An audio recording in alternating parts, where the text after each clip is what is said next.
Hello friends, welcome to Bengal food diaries channel. আমরা প্রত্যেকেই জানি হোমমেড ইজ দ্য বেস্ট। আসুন আজ বাড়িতেই বানিয়ে ফেলি ফ্রুটস অ্যান্ড নাটস আইসক্রিম। বাড়ির ছোট সদস্য থেকে বড় সকলে খুব পছন্দ হবে এই আইসক্রিম। ভিডিও শেষ পর্যন্ত দেখবেন। ভালো লাগলে আমার চ্যানেলটিকে সাবস্ক্রাইব করে আমাকে সাপোর্ট করবেন। 1 লিটার দুধ জাল হতে বসিয়ে দেব। দুধ জাল হয়ে যখন 3 ভাগের 2 ভাগে ঠেকেছে ঠিক তখন গ্যাস অফ করে দেব। এদিকে ঠান্ডা হতে থাকুক, বাকি প্রিপারেশনটা করে ফেলি।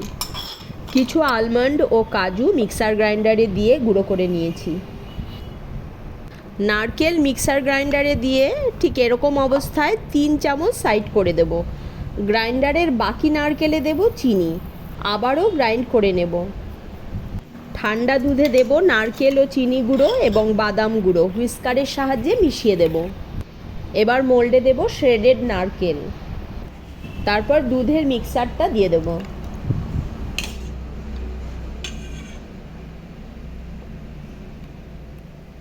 এবার ওভারনাইট ফ্রিজে রাখলেই তৈরি হয়ে গেল ফ্রুটস অ্যান্ড নাটস আইসক্রিম।